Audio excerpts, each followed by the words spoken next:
Oh yeah, welcome to BodyBags, and today it's a film starring Ken Foray. Yes, he's a name you know very well, and he plays the DC Sniper in the film DC Sniper.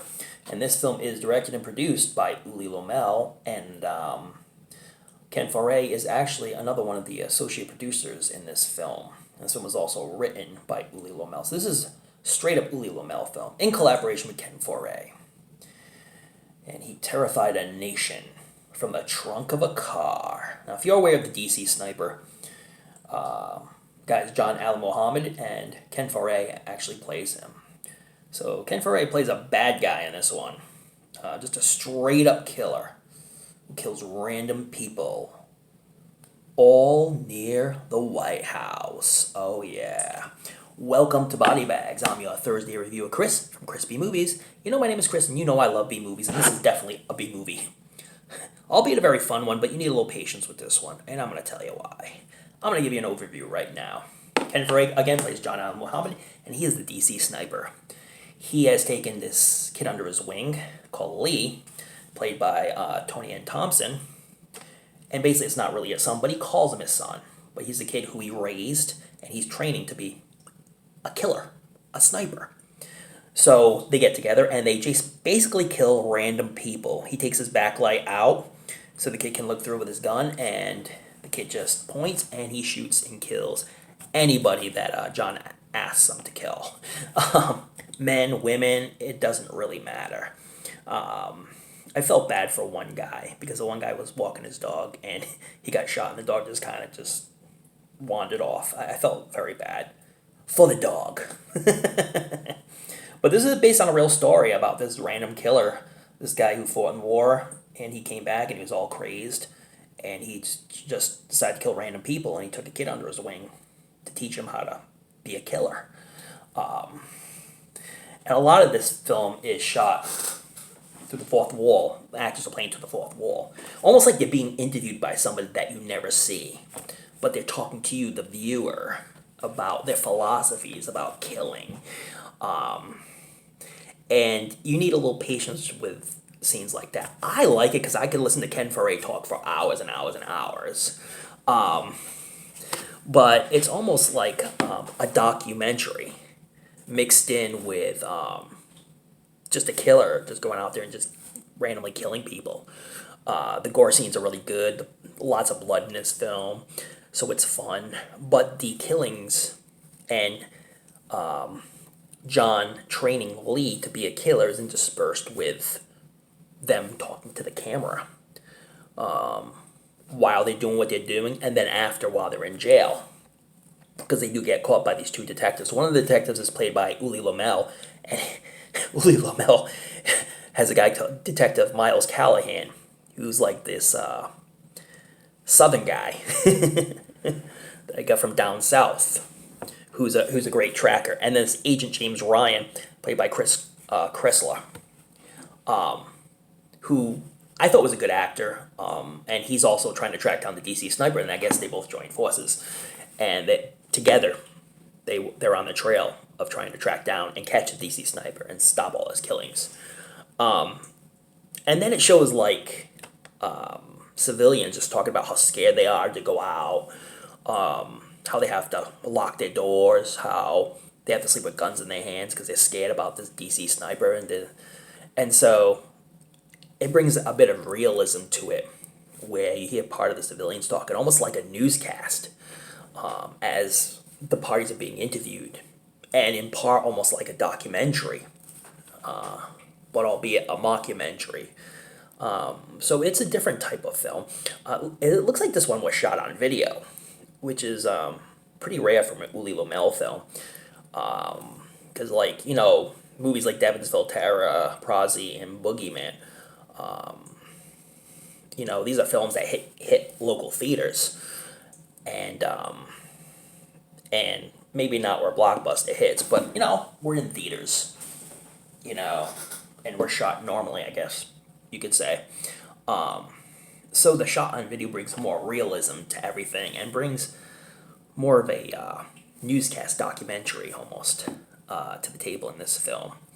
And it's a film you need a lot of patience with, but with me who could listen to Ken Foray talk for hours about his philosophies about killing and how life wasn't good to the black man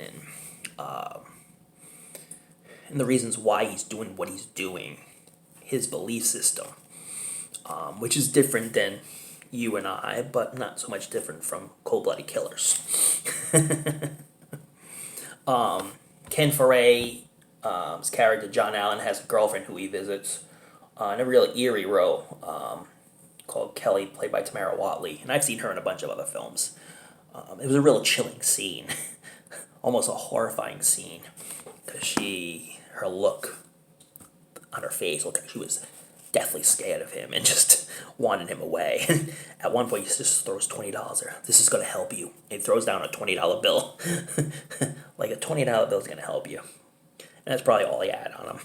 But, and there was a scene in the car where John and Lee were talking, and while they're eating chips, he's talking about the philosophy of killing and why we're doing what we're doing.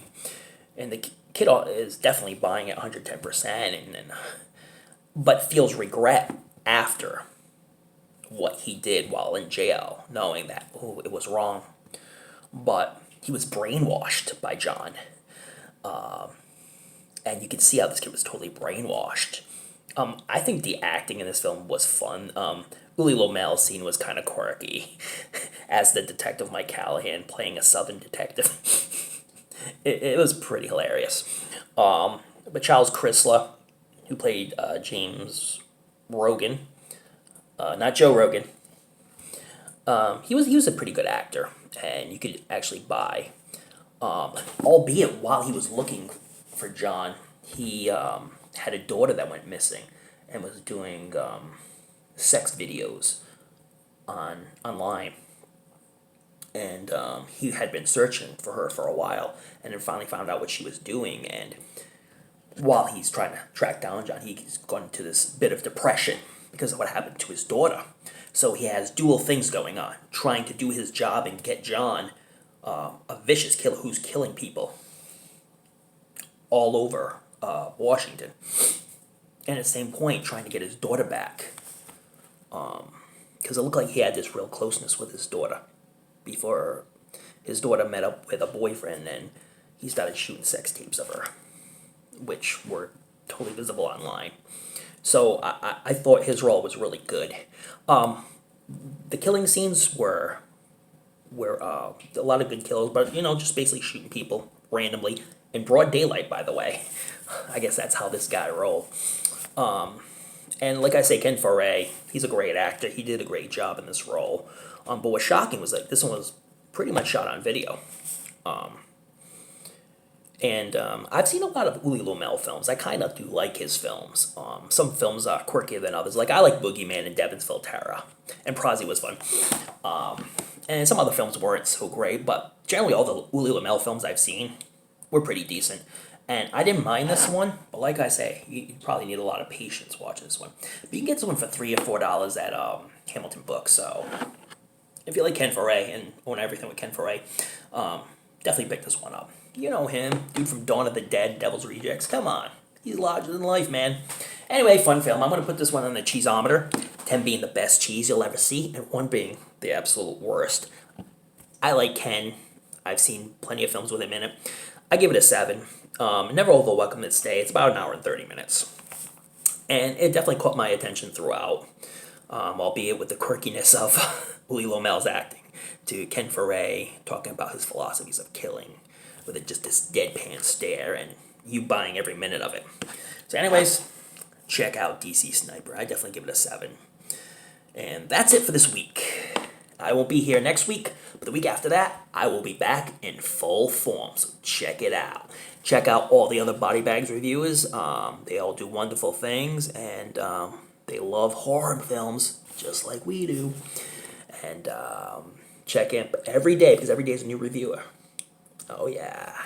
Next week will be 88 films. I won't be here for that, but I'll have an awesome replacement. The week after, like I say, I'll be back in full form, so check it out. See what I bring to the table in 2 weeks. And obviously next Thursday, an awesome review will be filling in, and we'll be giving you some awesome material from an awesome film, because it's 88 Films Week next week. Oh, yeah.